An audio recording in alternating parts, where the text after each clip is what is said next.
Tout a commencé en chantant que l'amour vous a dépourvu de tout mauvais sentiment. Aujourd'hui vous êtes heureux.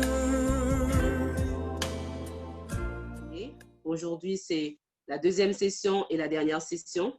Donc, nous avons déjà vu beaucoup de choses.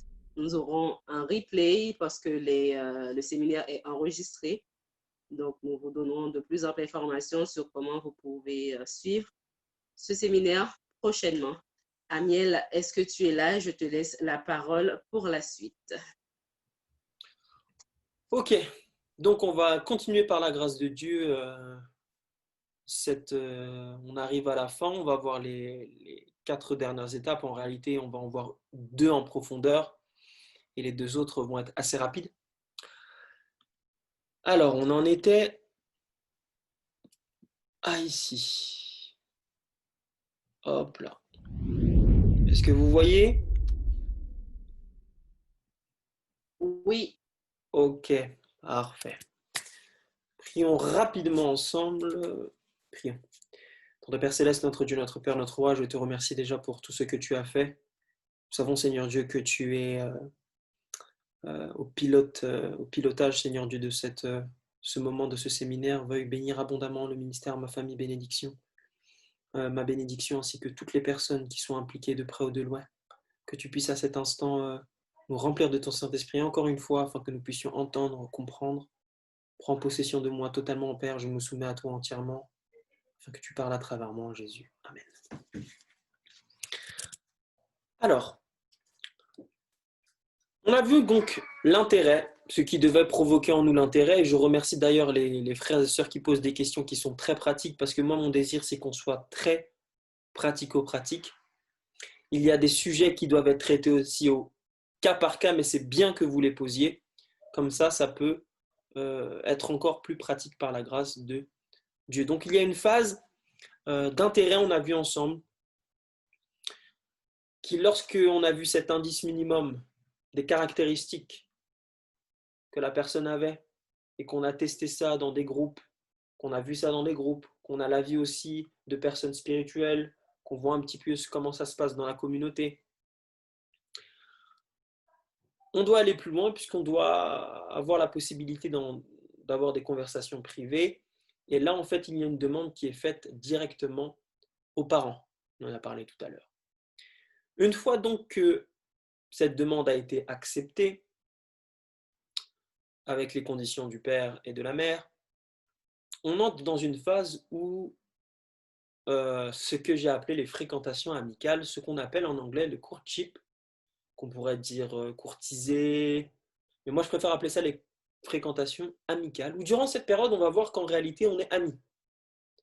On apprend à se découvrir l'un et l'autre, on apprend à mieux se connaître, et on va voir de manière pratique quelles sont les questions que l'on peut poser à l'homme et quelles sont les questions que l'on doit poser à la femme. Et on va voir pourquoi c'est important, pourquoi Dieu avait fait en sorte qu'il y a des fréquentations amicales dans la Bible et qu'il n'y ait pas de dating, de se mettre en couple avant de se marier. Et c'est ce qu'on va essayer de voir ensemble. Alors, comment apprendre donc à se connaître l'un et l'autre dans l'amitié? On va voir le premier point, la fréquentation amicale vs versus sortir ensemble, et pourquoi la fréquentation amicale est un mandat biblique et pourquoi en réalité concrètement c'est nécessaire. Ensuite, on va voir donc dans quel cadre ça se fait et on va voir les questions à poser. Il faudra prendre, je pense, des notes aussi encore ici. Les questions que vous pouvez poser à la femme, les questions que vous pouvez poser au potentiel homme. Et encore une fois, on va voir l'importance, mes frères et sœurs, d'avoir un avis extérieur spirituel, de personnes qui sont pieux, des personnes chez qui vous voyez que ça a fonctionné et que ça fonctionne par la grâce de Dieu. Pourquoi les fréquentations amicales? Qu'est-ce que c'est et qu'est-ce que la Bible a à nous dire dessus.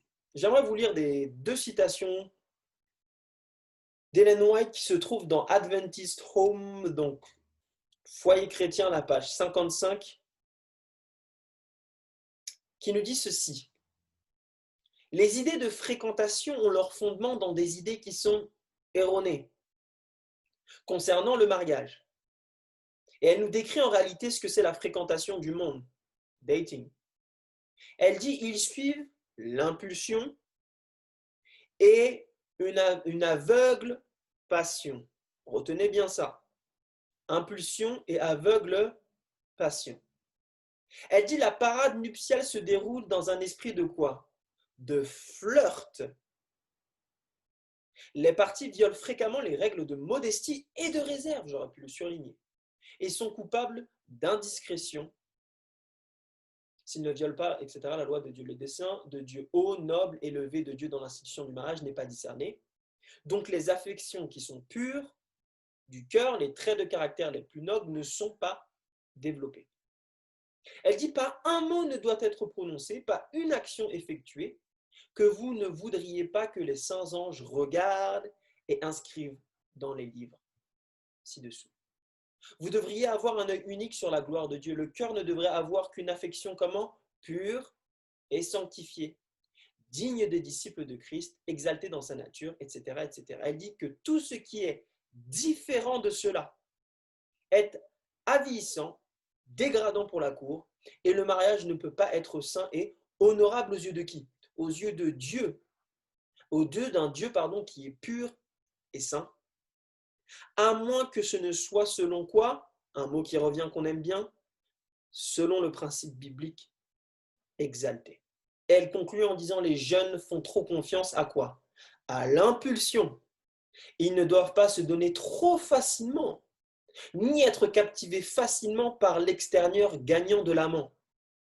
La cour, ici c'est courtship ou la fréquentation telle qu'elle se pratique à cette époque, est un stratagème de tromperie, d'hypocrisie, avec lequel l'ennemi des âmes a bien plus à faire que le Seigneur. Le bon sens est nécessaire, on peut remplacer le bon sens par la raison, est nécessaire ici, mais le fait est que cela n'a pas grand-chose à voir en la matière. Ici, on peut retenir deux principes sur la fausse fréquentation et donc déterminer qu'est-ce qu'est la vraie fréquentation. Ça n'a rien à voir ici avec l'impulsion et ça n'a rien d'aveugle. Il y a beaucoup d'auteurs qui ont écrit, vous pouvez voir plein de littérature dessus, notamment de la littérature française, on dit l'amour rend aveugle, mais l'amour ne rend pas aveugle. L'amour rend la vue dans la Bible. Ça nous rend la vue. Pourquoi? Parce qu'on n'est pas sous l'impulsion, on est sous la raison, sous les principes. Et la fausse fréquentation, elle est basée sur l'impulsion, c'est-à-dire aucun contrôle, le sentimentalisme. Et elle est basée sur la passion. Elle ne voit pas les bonnes choses. Elle est aveugle. Et la fausse fréquentation, on le voit dans le monde, elle est basée sur quoi? Sur le flirt. C'est pour ça aujourd'hui qu'on a beaucoup de choses, speed dating. On organise même des séances même en entreprise pour pouvoir apparemment mieux se connaître. Qu'on utilise, il y a même des coachs en flirt aujourd'hui. Comment séduire une femme? Mais Dieu nous dit à travers l'esprit de prophétie que ça n'a rien à voir avec ça. Et la question que je vous pose, c'est quel est l'opposé de l'impulsion et de la passion? C'est le contrôle et la raison. Autrement dit, c'est le contrôle et le principe. Les deux principes qu'on a vus depuis le départ. C'est ça la vraie fréquentation, mes frères et sœurs. C'est une fréquentation qui est contrôlée et qui est basée sur des principes, les principes bibliques. Et pourquoi je parle de fréquentation amicale aussi? C'est parce qu'effectivement, lorsqu'on est amis, il n'y a pas de place pour la sensualité. Mes amis, ce sont mes amis. Il n'y a pas de proximité physique, au sens flirt du terme, sensuel du terme. On apprend à connaître en tant qu'amis. Maintenant, d'où vient cette base-là? Pourquoi on ne peut pas se mettre en couple comme le monde propose, voir où ça nous mène, et puis après aller dans les fiançailles et puis dans le mariage ou dans le pax? Savez-vous, mes frères et sœurs, que c'est une base qui est scripturaire? On a l'exemple de Joseph et de Marie dans la Bible, et il y a plein d'autres exemples. Mais j'ai trouvé ça intéressant dans Matthieu 1, le verset 18. Regardez. Matthieu 1, le verset 18, et j'aimerais que vous me suiviez particulièrement.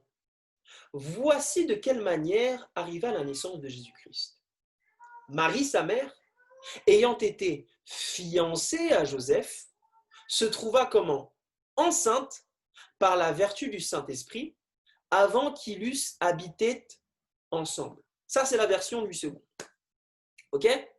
Ici, donc, on parle de fiançailles et le fait d'habiter ensemble. Et quand vous regardez dans la version originale, lorsque vous regardez dans la King James, dans le grec, il n'y a pas le mot habiter. Le mot habiter n'existe pas. Dans la King James, qui est proche à 98%, je crois, du texte original, excluant la ponctuation, nous dit voici de quelle manière arriva la naissance de Jésus-Christ. Sa mère étant fiancée à Joseph, se trouva enceinte par la vertu du Saint-Esprit, afin qu'ils eussent été comment? Ensemble.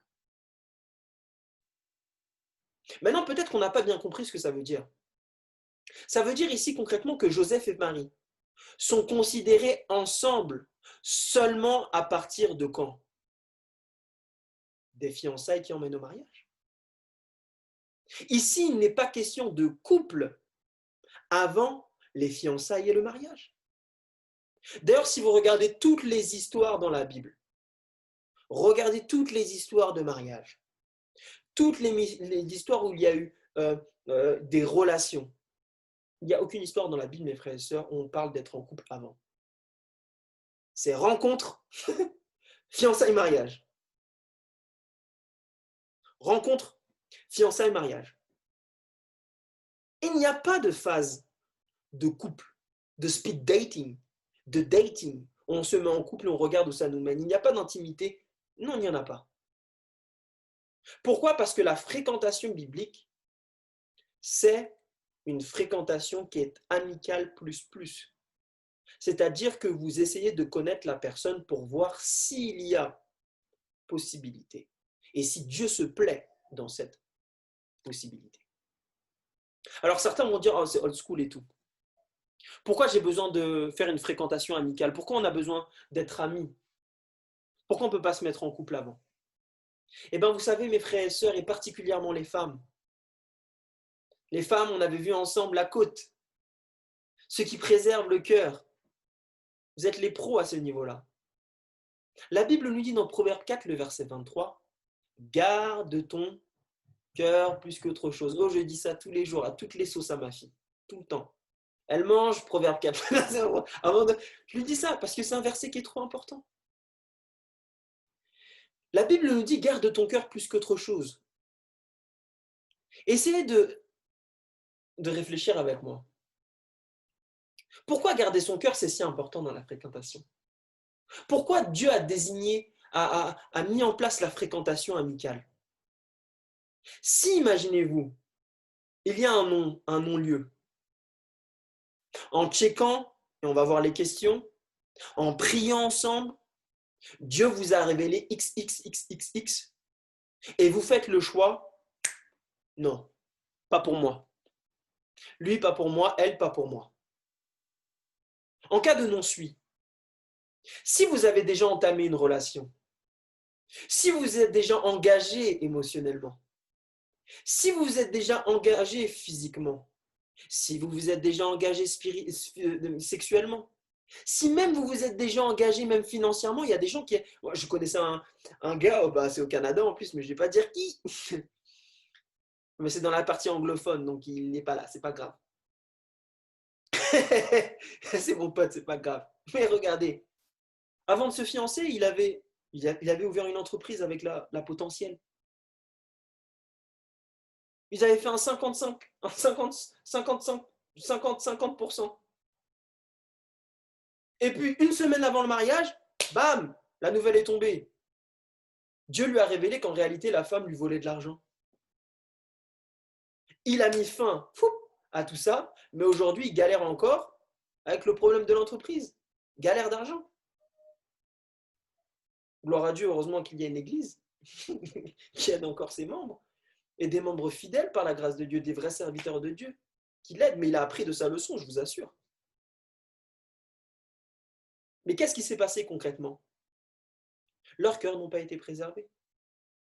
Alors que quand vous êtes simplement amis, alors vous n'êtes pas engagé émotionnellement, d'une manière privée. Il n'y a pas de love-love là. Quand vous êtes seulement amis, vous n'êtes pas engagé émotionnellement au niveau public aussi. C'est-à-dire que vous préservez l'un et l'autre. Il n'y a pas de dans l'église, ouais, t'as vu, machin, il lui a touché les cheveux, ouais, il lui a tenu la main vite fait, il lui a sifflé des mots doux. Non, non, non. Vous êtes préservé aussi au niveau de la communauté. Et vous préservez les autres aussi de ne pas parler pour rien. Vous gardez votre cœur plus qu'autre chose. Et ainsi, vous préservez aussi les familles respectives. Vous ne portez pas un déshonneur à la famille. Vous voyez ce que je veux dire? Et vous n'êtes pas engagé aussi physiquement non plus. C'est-à-dire que vous vous êtes préservé, vous avez préservé votre corps en Jésus-Christ. Vous n'êtes pas sous la passion, mais sur la raison. C'est pour ça que pour toutes ces raisons, et il y en a d'autres, la fréquentation amicale répond vraiment au mandat biblique de Proverbe 4, le verset 23. Garde ton cœur plus qu'autre chose. Vous préservez les sentiments de l'autre. Vous vous préservez l'un et l'autre. Et ainsi, Dieu est honoré, votre réputation préservée, la réputation de la famille préservée, et surtout la réputation de Dieu aussi est préservée. On ne va pas dire, oh, c'est quoi ces types de chrétiens qui vont de femme en femme ou d'homme en homme? Non. On est juste friend. Donc ça ne fonctionne pas, gloire à Dieu. On peut rester amis, si vous le voulez, en Jésus-Christ. Garde ton cœur plus qu'autre chose. Alors comment? On a vu déjà un premier mois, c'était que ça se faisait de préférence en public. Ce n'est pas de préférence, c'est en public et en groupe. Moi, par exemple, le Père m'avait donné la condition d'apprendre à la connaître. Chez eux, tous les dimanches matins, avant les réunions du ministère, j'allais là-bas, 6h, 7h du matin, et on restait 1h, 1h30. Et puis go, j'ai fait ça pendant, je ne sais pas combien de mois.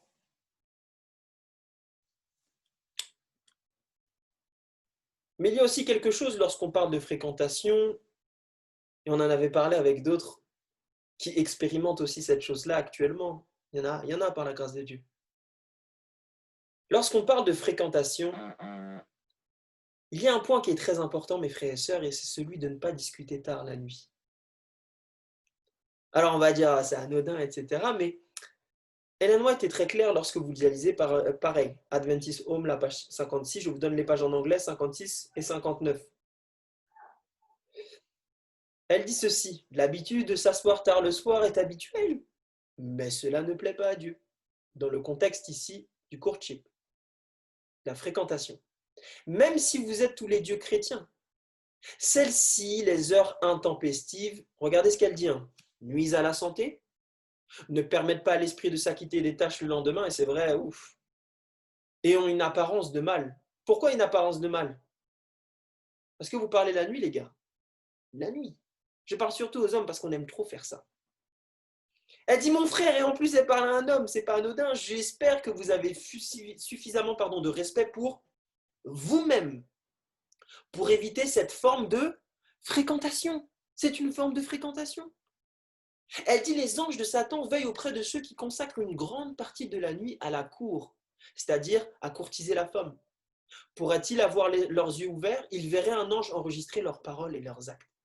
Elle dit, la loi de la santé et de la modestie sont quoi? Sont violées.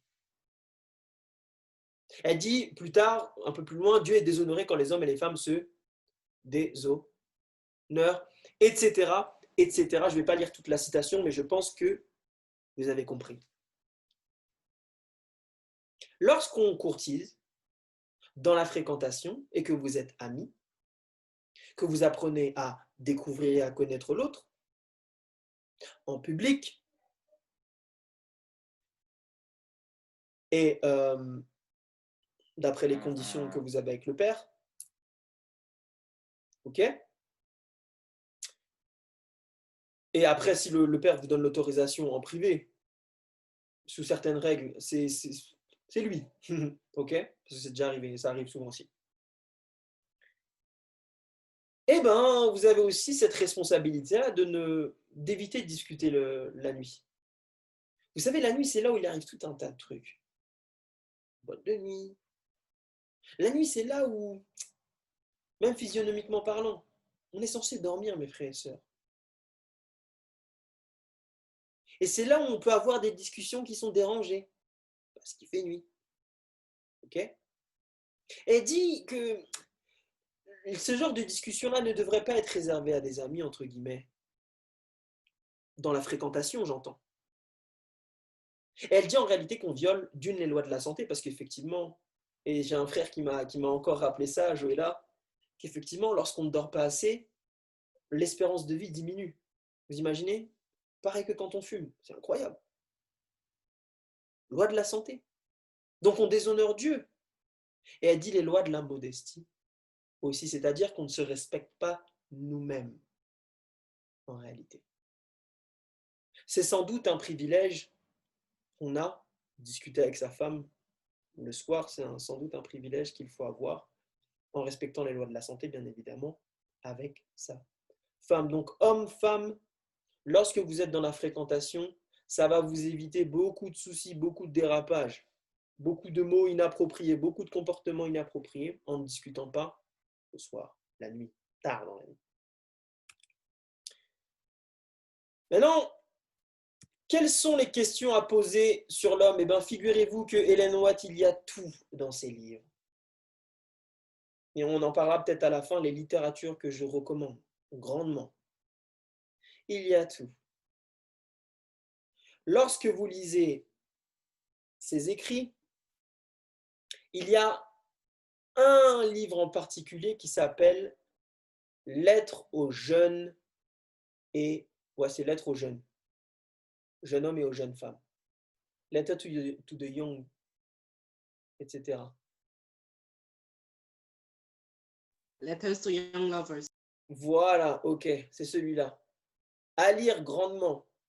Si vous ne l'avez pas en anglais, allez sur Ellen G. White sur Internet, faites ce que font la plupart des gens, vous tapez clic droit, traduction en français dans Google Chrome, et vous lisez. Même si ce n'est pas trop compréhensible, mais au moins vous allez comprendre certains trucs par la puissance du Saint-Esprit. Lisez absolument ça avant. Et elle donne tout ce qu'il y a comme question à se poser sur l'homme et toutes les questions qu'il faut se poser sur la femme. Et on va les lister par la grâce de Dieu. C'est exactement, je vous assure, ce qu'on a fait, moi et ma femme. Elle dit ceci. Paragraphe 23, oui, tout paragraphe 23. Elle dit ceci. Question à se poser sur l'homme. Donc c'est la femme qui se pose les questions sur l'homme. Avant de lui donner la main en mariage, chaque femme devrait se demander si celui avec qui elle est s'apprête à unir son destin est digne. Et elle est concrète, regardez mes frères et sœurs, c'est concret. Hein. Quel a été son passé? On va en revenir tout à l'heure. Sa vie est-elle pure? L'amour qu'il exprime est-il d'un caractère noble et élevé? Ou est-ce un simple penchant émotionnel? Vous avez vu, c'est OK d'avoir des sentiments. Vous avez vu ça? Mais quand on les exprime, c'est toujours contrôlé. A-t-il les traits de caractère qui la rendront heureuse? Peut-elle trouver la vraie paix? Ça, c'est important pour une femme. et la joie dans son affection. Et là, c'est là où, pour moi, c'est la partie la plus importante quand on est une femme.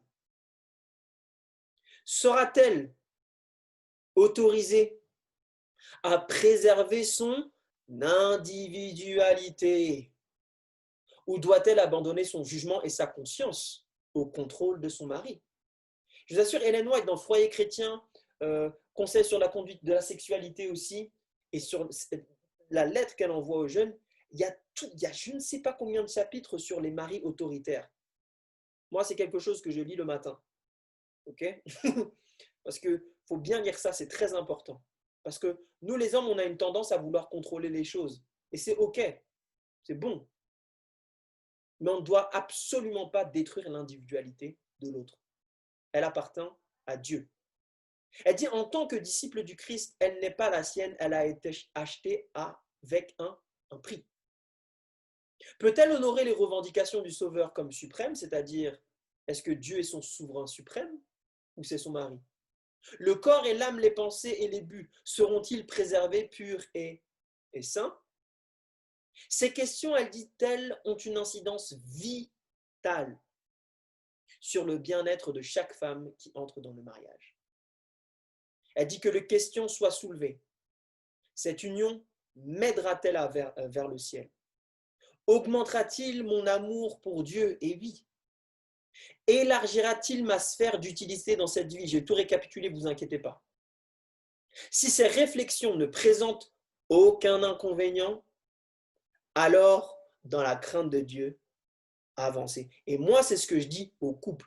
Quand c'est checké, avancez dans la crainte de Dieu. Mon amant, regardez, a-t-il une mère? On en parlait tout à l'heure, relation à distance, Yveland. Mon amant a-t-il une mère? Quel est le cachet de son personnage? En anglais, ici, en gros, c'est quelle relation il a avec sa mère? Comment il lui parle? Comment il la traite? Reconnaît-il ses obligations envers elle? Est-ce qu'il prend soin d'elle? Est-il conscient de ses souhaits et de son bonheur? Eh oui. S'il ne respecte pas et n'honore pas sa mère, manifestera-t-il respect et amour, gentillesse et attention envers sa femme? La réponse est non. Statistique. Quand la nouveauté du mariage sera terminée, m'aimera-t-il encore? Sera-t-il patient avec mes erreurs ou sera-t-il critique, autoritaire et dictatorial? Ça, c'est une phrase choc de l'Évangile. La véritable affection oubliera de nombreuses erreurs. Mais elle dit l'amour ne les discernera même pas. C'est un principe, ça, dans le mariage, je vous assure. Qu'une jeune femme n'accepte comme compagnon de vie qu'une personne qui possède des traits de caractère pur et viril, une personne diligente, ambitieuse, honnête, une personne qui aime et craint Dieu. Vous voyez les standards de Dieu, mes frères et sœurs, c'est haut, la barre est très haute. Mais les femmes, vous ne devez aspirer qu'à ça. Ne descendez pas vos standards. Prenez le meilleur, mes frères et sœurs. Si on récapitulerait tous ces points, on aurait à peu près ces types de questions à poser. Premièrement, checker son passé. Vous voyez pourquoi la période de fréquentation, c'est très important et ce n'est pas l'affaire d'une minute. C'est un vrai rôle de détective. Lorsqu'on prend le citron, on le presse. C'est quand on le presse qu'il y a le jus qui sort. Là, c'est pareil. Il faut presser amicalement l'autre. Quel est son passé? Et j'ai mis parler à ses amis, mais parler aussi à ses ennemis. S'il a eu des histoires qui se sont mal terminées, essayez de rentrer en contact avec l'autre personne pour comprendre. Parler aussi avec la famille, l'entourage, l'église et la communauté, et je dis bien le plus possible. Maintenant, est-ce que ça doit être simplement un avis de prise de décision? Non, il y a d'autres facteurs, mais c'est un élément dans la prise de décision. Premièrement, son passé. Deuxièmement, sa vie est-elle pure? Est-ce qu'elle respire la pureté ou la débauche? Parler concrètement, il y a des habitudes de vie. Si c'est quelqu'un, pardonnez-moi, je vais le caricaturer encore, mais c'est quelqu'un qui va en boîte de nuit tous les vendredis soirs, qui va à l'église après le matin, qui le soir va en boîte, si c'est quelqu'un qui mène une vie qui semble ne pas être pure au niveau des Écritures, et je parle bien ici d'habitude contractée. Vous voyez quel type de vie est d'habitude? Alimentaire, hygiénique aussi. Très important l'hygiène dans la Bible. 3. Amour pur ou émotion? Est-il dans le sentiment ou c'est un homme raisonné? On a vu que dans les caractéristiques d'Adam, il y avait ce qu'on appelle la maîtrise. Et Jacques va répéter à plusieurs reprises, l'homme qui est parfait, c'est celui qui sait tenir sa langue. Autrement dit, un homme par définition mature, c'est quelqu'un qui sait se contrôler. Même dans l'amour. Et moi je dis, vous savez, j'ai vécu beaucoup de choses, hein, mais quelqu'un qui chante beaucoup dans l'oreille d'une femme, là, il faut faire très attention. Très attention. Parce que c'est du sentimentalisme, mes frères et sœurs. Quand je suis raisonné, je contrôle mes sentiments. Moi, je peux vous dire que j'aimais ma femme avant dans l'amitié, mais je ne lui ai pas dit. Je ne lui ai même pas fait trop comprendre. Ça restait sur l'intérêt. Tant que je n'avais pas mes checks, pourquoi? Parce que je ne voulais pas m'engager émotionnellement avec elle et je ne voulais pas aussi la faire souffrir. Parce que, imaginez, tu vous dites à une femme que vous l'aimez, boum, ça sonne comme un... Les femmes sont émotionnelles. Et puis après, ça ne fonctionne pas. Ah bah, vous laissez la fleur comme ça sur le bord de la route. Voilà ce que font la plupart des hommes. Amour pur ou émotion? Ou sentimentalisme? Quel est son caractère? Vous savez, pour checker le caractère de quelqu'un, ça prend du temps. Ça prend des épreuves. Prend des épreuves. Individualité. Est-ce que, quand vous parlez avec vous, est-ce que c'est quelqu'un d'autoritaire, de dictatorial, ou c'est quelqu'un qui respecte votre individualité? Il sait que vous avez été racheté au prix de Jésus-Christ. Il sait que vous appartenez à Dieu lui-même. Et que par conséquent, il doit respecter votre individualité. Il ne doit pas se substituer à votre conscience. Et il y a des indicateurs, mes frères et sœurs, qui sont très, très, très importants à ce niveau-là. Si un jour on a l'occasion de parler des pervers narcissiques, vous allez voir que l'individualité, c'est très... Généralement, quand vous voyez des hommes qui ne respectent pas votre individualité, partez, il y a des indicateurs très clairs. S'il se rapprochera, est-ce que cette relation, cet homme-là vous rapprochera plus de Dieu et de son amour? Est-ce qu'en le côtoyant, vous sentez que vous aimez plus Dieu, vous venez le connaître plus? Très important. Est-ce qu'il élargira votre sphère d'utilité? C'est Ellen White qui dit ça. C'est-à-dire, est-ce qu'il vous aidera à être plus utile? Vous savez, dans une relation, on est un miroir, il y a des choses que l'on ne voit pas. Il y a des choses sur moi-même que je n'arrive pas à voir. Il faut que ce soit ma femme qui me dise et je vois. On décuple l'utilité de l'autre. 8, très important, femme, checker sa relation avec sa mère. Est-ce qu'il remplit ses obligations? Comment il lui parle? Comment il agit? Et là, on parle de la tendance. De la tendance. Checkez toutes ces choses-là et faites la différence entre principe et préférence. Si vous avez vu, par exemple, une fois, il a mal parlé avec sa mère, mais que d'habitude, il ne lui parle pas mal, mais vous, ça vous a suffi pour arrêter là, arrêtez là. Si vous voulez aller plus loin et voir la tendance, voyez la tendance. Dieu donne des outils, mais c'est nous qui appliquons notre libre arbitre en demandant la sagesse du Très-Haut. 9. Est-il un homme patient ou autoritaire? Dictatorial et critique? Est-ce que c'est quelqu'un qui me tire vers le haut concrètement ou c'est quelqu'un qui me tire vers le bas? Ouais, t'es comme ça, t'es comme ça, t'es comme ça, tu fais ça mal. Très important. Est-ce que c'est quelqu'un qui est pur, viril, diligent, ambitieux, honnête? Très important d'être avec un homme qui, je pense, est ambitieux. Ce n'est pas quelqu'un de lazy, c'est quelqu'un qui veut avancer. Honnête, diligent. Très important la diligence. Et enfin, elle résume, et on pourrait résumer tous ces principes-là en disant est-ce que c'est quelqu'un que vous voyez qui aime vraiment Dieu et qui craint Dieu. Vous voyez, mes frères et sœurs, que quand on regarde tout ça, ça fait quand même beaucoup de choses à checker, beaucoup de questions. Et il faut avoir les réponses à toutes ces questions. C'est pour ça que quand on veut rentrer dans une relation, mais ça, c'est pas comme ça. Il y a des choses à vivre, il y a des choses à tester. il y a des questions qui doivent avoir des réponses. Sinon, on n'avance pas. Et quand on regarde toute cette liste-là, vous voyez bien, mes frères et sœurs, que ce n'est pas l'histoire d'un jour ou deux, même si effectivement, parfois dans la Bible, ça s'est fait très rapidement, mais ce sont des exceptions. Maintenant, les hommes, j'espère que vous avez noté tout ça. Je vous laisse un petit peu ici, quelques minutes, pour les questions à se poser sur l'homme, les femmes. Tu faire un screenshot. Oui, tu peux y aller. Ça sera, voilà. Et pour ceux qui aiment prendre des notes, je vais laisser ça 30 petites secondes. Et de toute façon, ça sera en rediffusion par la grâce de Dieu, le temps que on monte tout ça ensemble par la grâce de Dieu.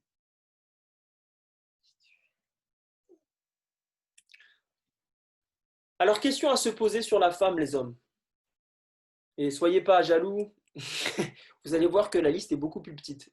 Mais je pense avoir une explication pour ça. En tout cas, c'est mon avis. Pareil dans le même livre, page 20 à 21. Elle écrit d'ailleurs une lettre à un homme qui s'appelle Rolf. Elle dit qu'un jeune homme en cherche à ses côtés une qui soit apte à supporter sa part des fardeaux de la vie. C'est présent aussi dans Proverbe 30, 31 aussi. Dont l'influence l'énoblira et le raffinera, et qui le rendra heureux dans son amour. C'est étrange, hein, elle ne parle pas de la beauté, bien que la beauté ce soit important, mais c'est une préférence. Elle dit une femme prudente vient du Seigneur. Le cœur de son mari a confiance en elle, elle lui fera du bien et non du mal tous les jours de sa vie. Elle ouvre la bouche avec sagesse, elle regarde bien les habitudes de sa maison. Beaucoup de filles ont agi avec vertu, mais tu les surpasses toutes. Quiconque trouve une femme trouve une bonne chose et obtient la faveur du Seigneur. Proverbe 19, 31, 26 et 18. Elle écrit à Rolf, qui était dans un cheminement. Elle dit, est-ce que celui que vous mariez apportera le bonheur chez vous? Édith est-elle économiste, parlons de la femme, ou si elle est mariée, non seulement dépensera-t-elle tous ses revenus, mais tous les vôtres pour satisfaire une vanité, un amour de l'apparence? Ces principes sont-ils corrects dans ce sens? On pourrait récapituler ça comme ci, comme ça, comme suit. Question à se poser sur la femme en tant qu'homme. Supportera-t-elle la part de fardeau? Ça ne doit pas être quelqu'un de lazy, de paresseuse. Elle sait prendre sa part de fardeau dans la vie. Il y en aura. Vous avez vu la maison, qu'elle soit bâtie sur le sable ou sur le roc, la tempête passe toujours. Est-ce qu'elle saura supporter la part de fardeau? Si vous avez une situation, mais que dans le mariage vous perdez votre emploi, est-ce qu'elle va péter?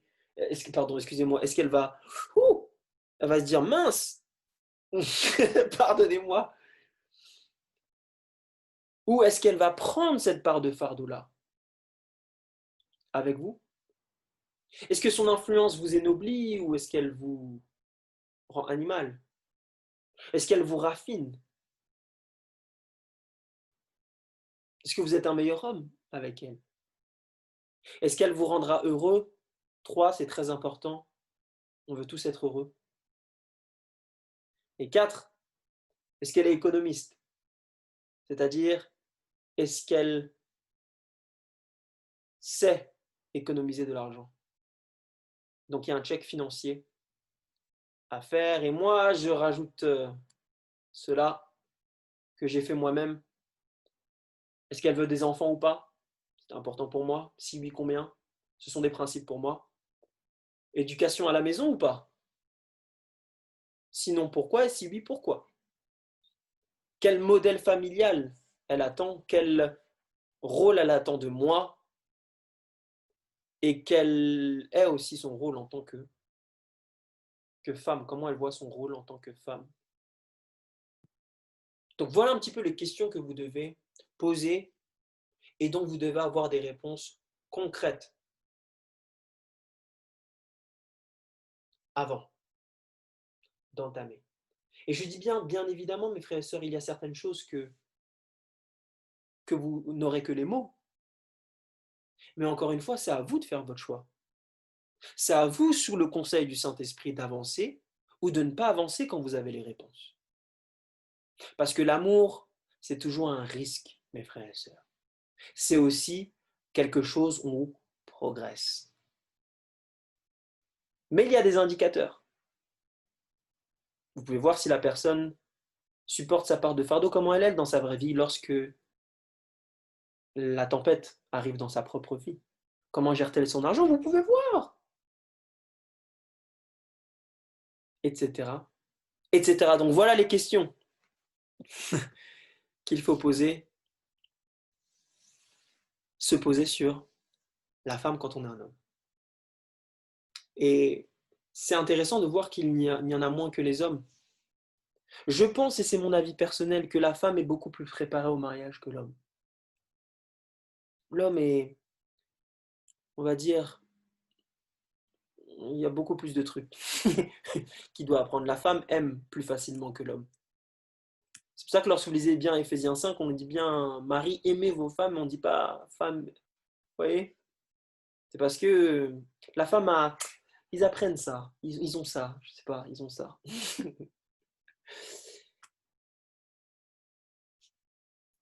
Maintenant, lorsqu'on est en fréquentation, lorsque vous avez posé ces questions, la vie extérieure, je dis bien spirituelle, est importante. Pourquoi? Proverbe 11, le verset 14, quand la prudence fait défaut, le peuple tombe. Et le salut est dans le grand nombre de quoi? De conseillers. Moi, j'ai pas beaucoup d'amis, hein. J'en ai 2, 3 là. Je sais. Je vais aller les voir, je vais leur poser la question. Ils vont être de bons conseils. Et ils vont me dire les choses telles qu'elles sont. Pas besoin d'avoir 1 milliard. Solide à vie extérieure, spirituelle. Vous avez la chance d'avoir des parents pieux, c'est toujours mieux. Si vous n'avez pas des parents pieux, vous pouvez quand même demander leur avis. Entourez-vous de personnes spirituelles qui, eux, peuvent vous donner un avis solide. Et tout ça, vous faites tout ça et vous essayez d'avoir toutes les réponses en Jésus-Christ. Dans Foyer chrétien, la page 72, Ellen White dit « Quand tant de misère résulte du mariage, pourquoi les jeunes ne seront-ils pas sages? Pourquoi continueront-ils à penser qu'ils n'ont pas besoin de conseils de personnes plus âgées et plus expérimentées? En affaires, les hommes et les femmes font preuve d'une grande prudence. » Elle dit pareil des entreprises. Elle dit en gros donc, à combien plus forte raison concernant le mariage. Entourez-vous d'avis extérieurs. Demandez-la. Encore une fois, ce n'est pas à eux de vous dire non. Ils peuvent vous donner leur avis, mais ce n'est pas le facteur décisionnel. Prenez tout le paquet. Remettez ça entre les mains de Dieu et prenez une décision. Si tout est rempli, on l'a vu ensemble, comme le dit Ellen White, avancez dans la crainte de Dieu. Et la partie, je pense, qui est la plus importante, et moi, c'est la partie où, figurez-vous, même après avoir fait tout ça, avec moi et ma femme, l'une des parties les plus importantes, c'était la partie la plus importante, figurez-vous, parce que là, j'ai vu des choses aussi, c'était la prière. Jacques 1, le verset 5 nous dit, si quelqu'un d'entre vous manque de sagesse, qu'il la demande, qu'il donne tout simplement et sans reproche, et lui sera demandé. Et Ellen White va dire ceci, dans Adventist Review and Sabbath Herald, le 25 septembre 1988, parlant du mariage, elle dit, si les hommes et les femmes avaient l'habitude de prier 2 fois par jour avant d'envisager le mariage, ils devraient prier 4 fois par jour lorsqu'une telle étape est anticipée. Est-ce qu'Ellen White ici donne un nombre de prières à faire par jour? Non. Elle est en train de dire ici tout simplement dans le principe qu'il faudrait prier, il faut redoubler de prières. Et ce qu'on a fait, moi et ma femme, c'est qu'on a décidé de prier ensemble. Mais pas prier comme ça, bouboui. J'appelle ça les prières bouboui parce que parfois on prie mais on ne dit pas les vraies choses à Dieu. Non, non. On a dit à Dieu, ensemble, chacun de son côté, et ensemble, on a dit à Dieu, Seigneur, révèle-moi ses qualités. Ouvre-moi ses yeux pour que je voie bien ses défauts. pour que je puisse voir bien ce qu'elle n'a pas de bon chez elle, afin de voir si c'est bon ou pas pour moi. Et si je vois des défauts, montre-moi les clairement pour que je sache si je peux, en anglais on dit handle, si je peux les supporter, si c'est trop gros pour moi ou pas. Et s'il n'est pas bon pour moi, révèle-le-nous clairement et on ne fera absolument pas obstacle à ça. Et on a demandé 3 choses, soit par impression de cœur, des impressions, soit par la providence, soit par les Écritures, ou soit par des personnes qui viennent de toi. Aide-nous à les discerner. Et je peux vous assurer que quand on a commencé à prier comme ça, oh, on a vécu des expériences. Hein? Oh, j'ai vu comment elle était. Oh, et j'ai vu aussi comment j'étais. Et elle a vu aussi mes défauts par des circonstances. Moi et ma femme, on a eu beaucoup de chance. Et je dis beaucoup de chance parce qu'on vient tous les deux du monde. Ok ? On a goûté à tout là. On est revenu. Par la grâce de Dieu, Dieu nous a racheté de notre misère. Ok ? Et on a voulu faire les choses bien par la grâce de Dieu. Et par la grâce de Dieu, on a beaucoup voyagé. Non pas tout seul, mais en groupe. Et dans les voyages missionnaires, dans les voyages en groupe, on est même parti en Hongrie, Yveland, tu te rappelles ? On est parti en Hongrie. Mais ma future femme était là. J'ai appris à la connaître en groupe. On a vécu des choses. Quand tu as des mecs qui tournent autour d'elle, hein, et que toi, tu es dans fréquentation amicale, ça pique. On voit comment tu réagis. Est-ce que tu es contrôlé ? Quand ça arrive sur moi, on voit comment elle réagit. Vous voyez ce que je veux dire ? On a vécu des trucs comme ça. Ah, ok. Et en fait, on a compris que, ah oui, bah, c'était la prière qu'on avait demandée. Et oui, mes frères et sœurs. Quand tu t'énerves et qu'elle voit, voilà, en fait, tu peux t'énerver comme ça, toi. À elle de décider si oui ou non, c'est bon ou pas pour elle. Prier ensemble, ça fait un peu cliché, mais c'est la clé. Mais ne priez pas comme les gens prient. Oh Seigneur, machin, et puis quand la réponse vient, non. Priez des prières très concrètes. Moi, j'ai fait des fois des prières, j'ai dit, montre-moi à quel point, montre-moi ses défauts, là. Je veux voir. Et c'est tombé. Donc, lorsqu'on parle de courtship, de fréquentation, c'est une fréquentation amicale qui se fait de préférence en groupe, sous les conditions des parents de préférence, avec les questions que je vous ai données à poser. Et comme Ellen White le dit, quand vous avez tout ce paquet de réponses, les impressions, la providence, la vie extérieure, que vous en faites un avis et que vous voyez que ces conditions sont remplies, avancez maintenant dans la crainte. Ne restez pas là, avancez dans la crainte. Quand c'est OK, c'est OK. Et là, c'est le moment, pardonnez-moi, c'est ma petite fille, c'est le moment donc d'aller plus loin. Et là, mes frères et sœurs, il y a ce qu'on appelle la demande. Et là, c'est très simple. Ça rejoint un petit peu la même chose. Là, il faut bien évidemment aller voir encore une fois les parents. Premièrement, quand la fréquentation amicale est solide, vous avez vu, elle a vu, vous êtes d'accord sur les principes, vous avez discuté des préférences, vous avez vu aussi toutes les questions posées. Moi, je vous assure, j'ai posé des questions sur des chaussettes, sur des chaussures. J'ai posé des questions sur, comme j'étais missionnaire, si on vit dans une voiture, est-ce que tu voudras… J'ai posé toutes les questions. L'hygiène, la propreté, toutes ces questions-là. On a mis ça aussi sur papier, on a vu. Par la providence aussi. Vous savez, ma femme n'aimait pas voyager pour… Et comme j'étais missionnaire et je suis appelé à parler à gauche, à droite, et ben, j'ai dit à Dieu, Seigneur, c'est un principe.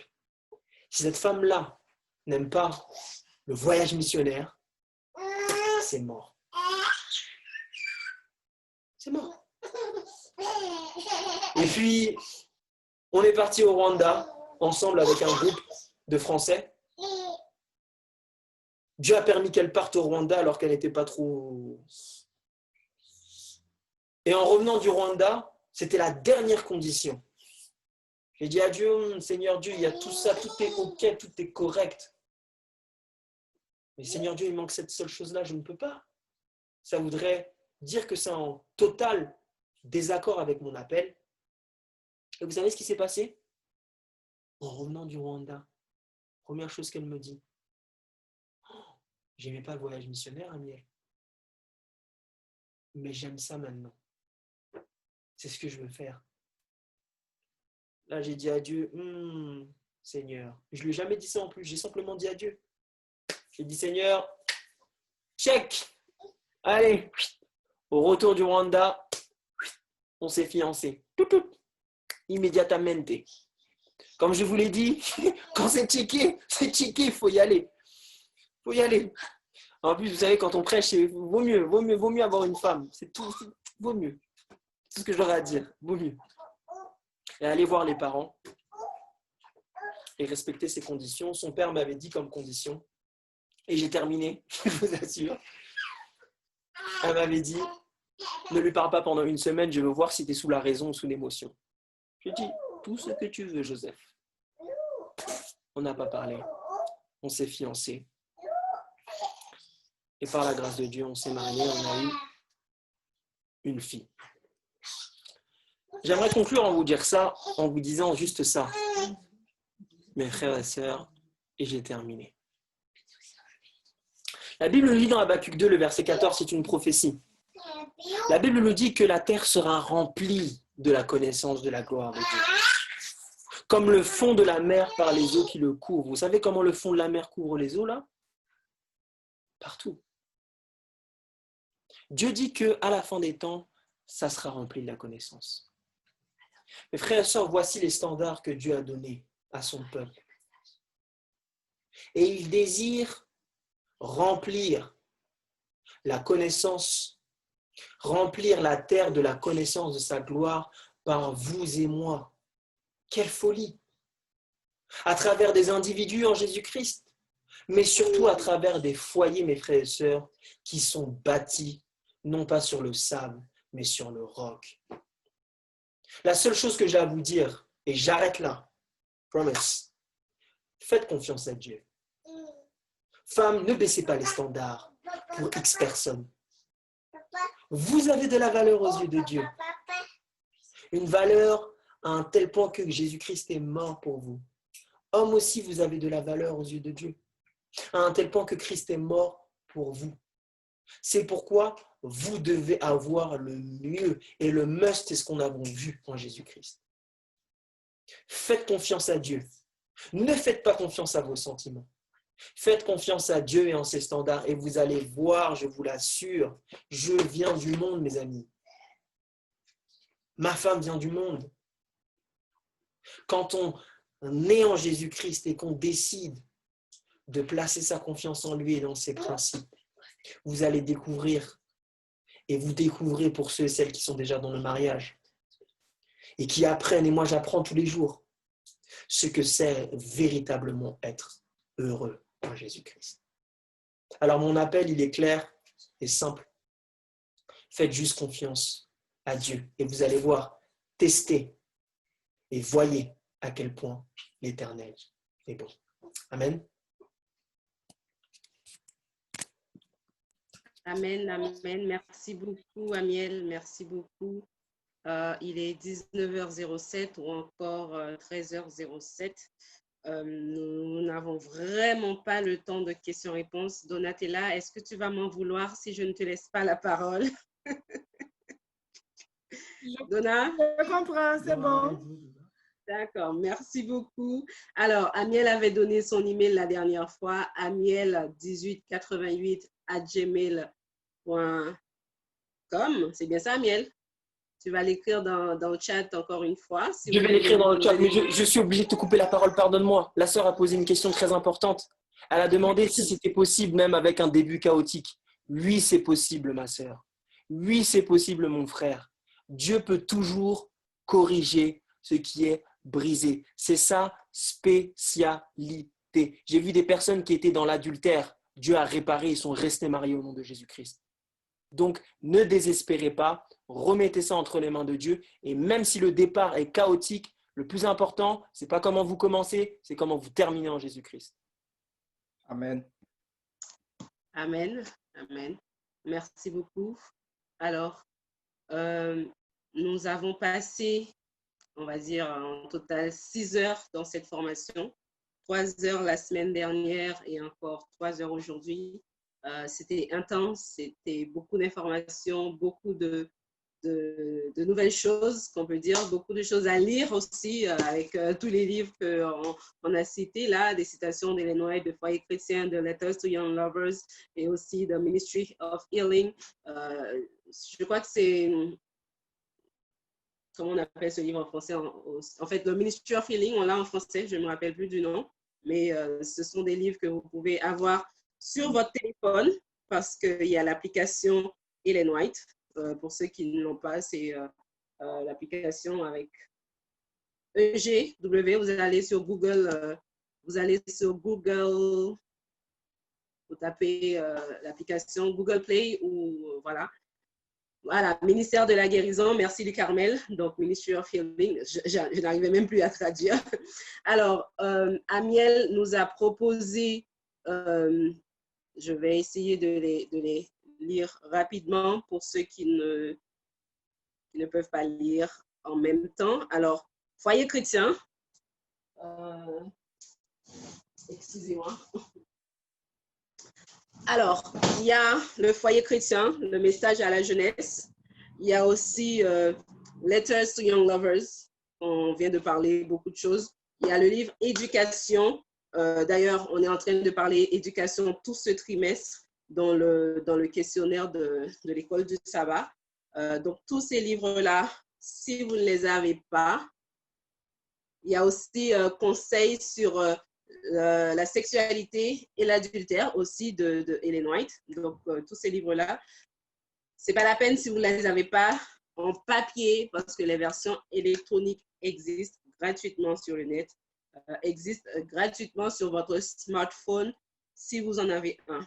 Alors, je vais vraiment m'arrêter là. Alors, Amiel, merci beaucoup pour ton temps, merci beaucoup pour ta disponibilité et merci aussi à Aimé qui t'a laissé tout ce temps pour partager ce moment avec nous parce que c'est vrai que c'est l'heure de l'après-midi chez nous, un dimanche après-midi, c'est la balade en famille, c'est on va dire les temps de qualité, mais tu as passé ce temps de qualité avec nous. Aimé, merci à toi, je sais que tu m'entends de ton côté, merci beaucoup. De rien. Alors, je vais juste demander à ceux qui sont là, comme on a l'habitude de le faire, ouvrez vos caméras quelques secondes pour faire un petit coucou à Miel. C'est vrai qu'on a passé 3 heures, vous avez vos caméras fermées. Il a eu la foi de savoir qu'il y avait des gens derrière. Il a eu la foi de savoir ça. Donc, ouvrez vos caméras. Merci Amiel, merci Rico d'ouvrir ta caméra. Merci Taïna, merci Diarji, merci Darline.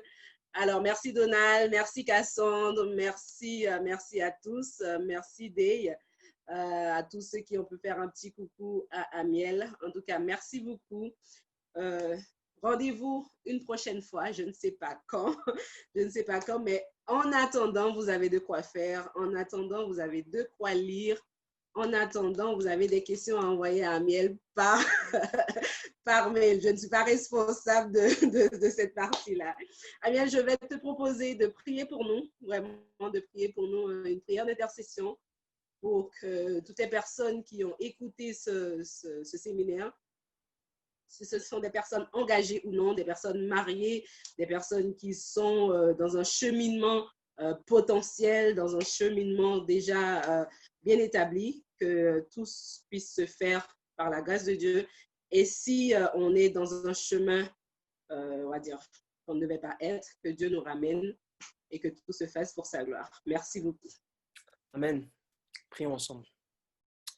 Notre Père Céleste, notre Dieu, notre Père, notre Roi, quelle joie il y a dans le ciel, Père éternel, car ta parole a parlé.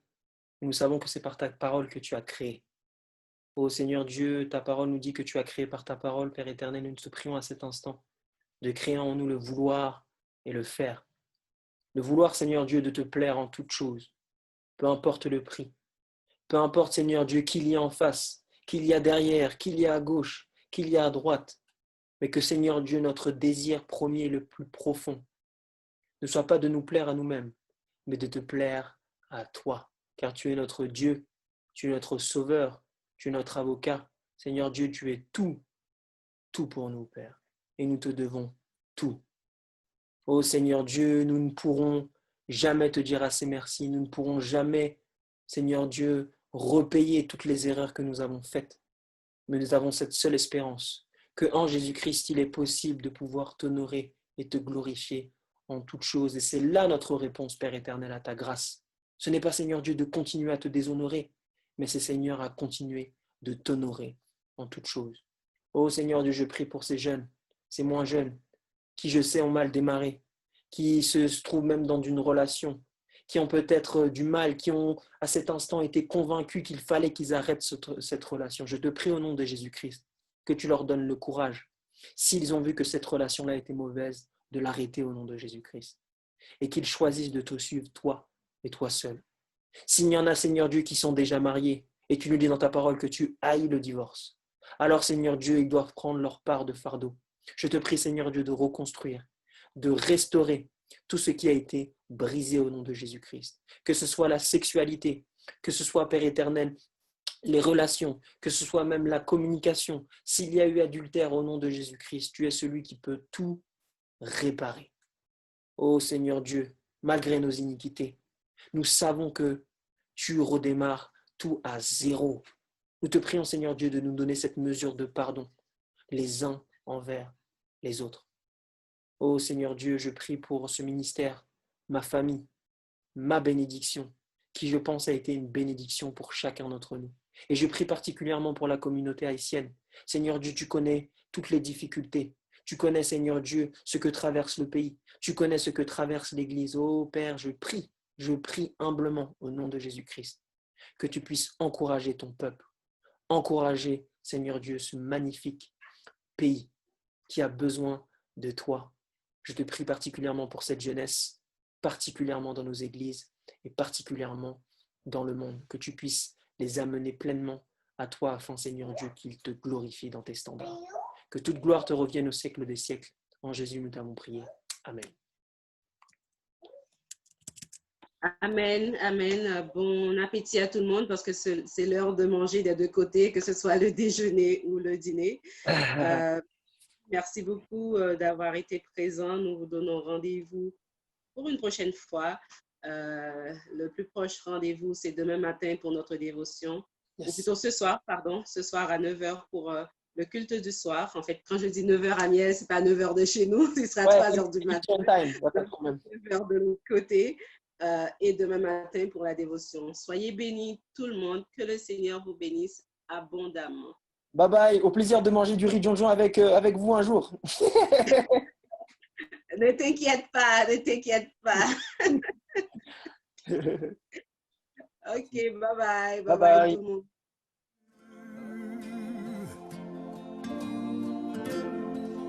Tout a commencé en chantant que l'amour vous a dépourvu de tout mauvais sentiment. Aujourd'hui